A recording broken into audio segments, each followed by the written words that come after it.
Hello friends, I am Dr. James D'Souza, Assistant Professor, St. Xavier's College.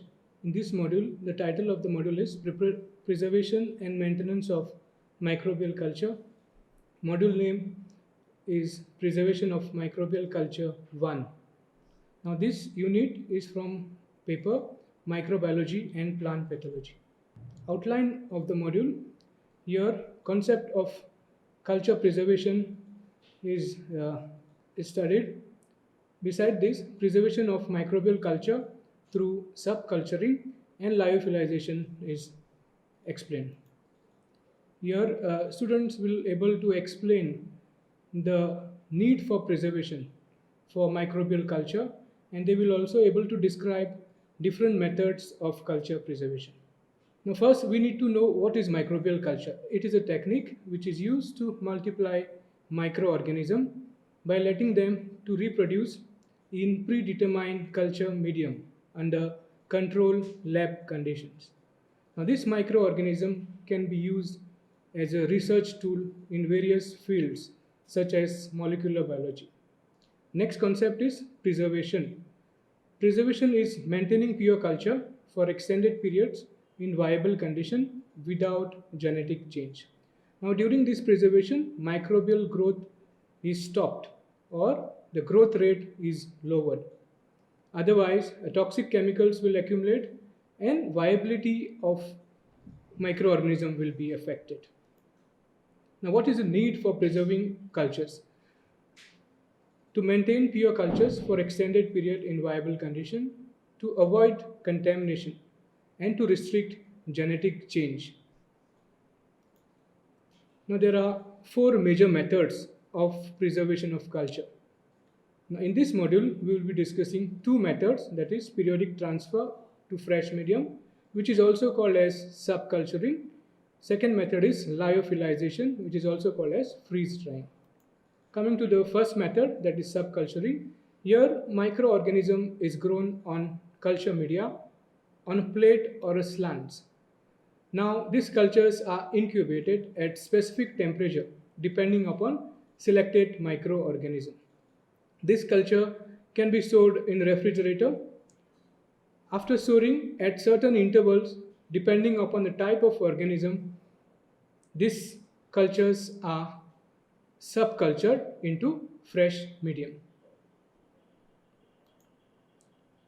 Next, to keep the culture viable, it is necessary to use appropriate growth medium and proper storage temperature.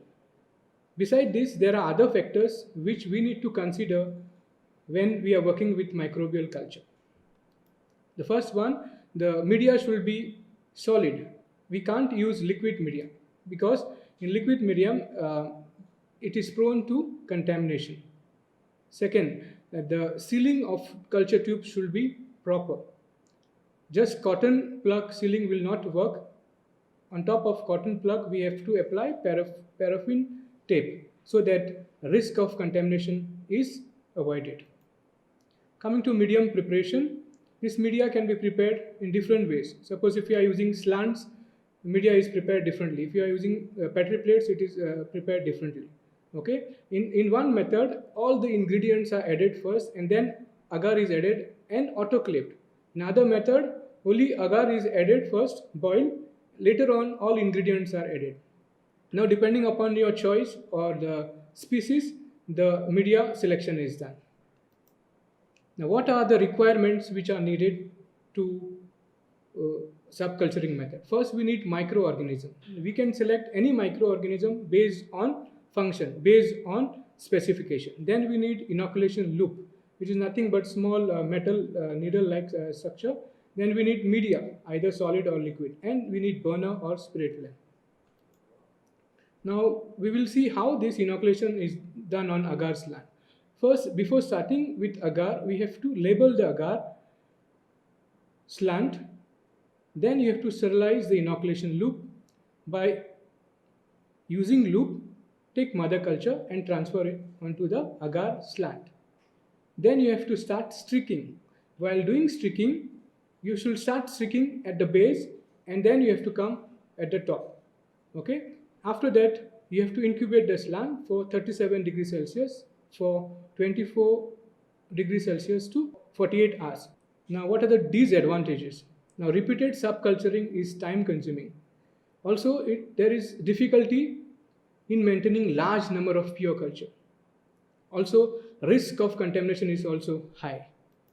Coming to the next method, that is lyophilization. In this method, water is removed by sublimation from pre-frozen sample. Now, what is sublimation? It is a transition wherein substance from solid to vapor. It is a transition of a substance wherein one substance is changed from one phase to another phase, that is solid phase to gaseous phase, without going into liquid phase. Entire process is carried out at low temperature by applying vacuum. Now, in this method, concentration gradient of water and condensation is a driving force for removal of water through this process. After drying, strains are stored in a vacuum. Okay, and then they use lycoprotectant. Now, lycoprotectant is nothing but suspending media. Now, in this process, suspending medium is an important factor. Now, depending upon suspending medium, we will come to know whether our process is successful. Now, in this case, we will be using skim milk. Okay, now what is skim milk? It's a non-fat milk which is free from fat, which doesn't contain any ingredient. Now, this skim milk is a source of lactose for growing bacteria. Okay, and it is used to maintain and propagate lactic acid bacteria. It is also used to differentiate the Clostridium genus from the bacteria. Now, full lyophilization process is carried out at temperature and pressure condition below the triple point to enable sublimation of ice. Coming to the procedure, first we have to grow the microbial culture on petri dish containing suitable medium. Apply 4 ml of skim milk to the culture, then suspend the cells in the skim cell by using pipette. From this, again pipette out 0.2 ml of suspension and transfer in pre-sterilized glass test tube or ampule. Then close the mouth using cotton plug, and then you have to store at -7 degrees Celsius in freezer. Then there is next process which is called as primary drying. Now, this is performed at drying cabinet where temperature is -5 degrees Celsius. Here, vacuum pump is used to release the vacuum. Then secondary drying. Here, it is done by using narrow flame. The ampules are first cut and then freeze dryer is used for secondary drying. Now, this process is repeated 3 to 4 times. Okay, and once you get pale blue violet glow, indicates presence of vacuum in ampules. Now, lyophilized culture can be revived by opening the vials, adding the liquid medium and transferring the rehydrated culture to suitable growth medium. Now, what are the advantages of lyophilization? Freeze drying retain nutritional value. It preserves actual color and shape of the sample. Microbes remain viable for long periods, even up to 20 years. This method is also advantageous because it requires minimum space. Even transportation of the small vial is easier with this method. Coming to disadvantages, it involves high cost. All complex equipment issues are involved. Then products are prone to oxidation due to high porosity and large surface area. Certain species like Clostridium species cannot be lyophilized, as lyophilized cultures are stored in dark. Then last, the chances of damage of biological material due to freezing stress is more. Coming to summary, various concepts like microbial culture and preservation are discussed. Advantages and disadvantages of subculturing and lyophilization are listed. Role of primary and secondary drying in lyophilization is highlighted. References, web link. Thank you.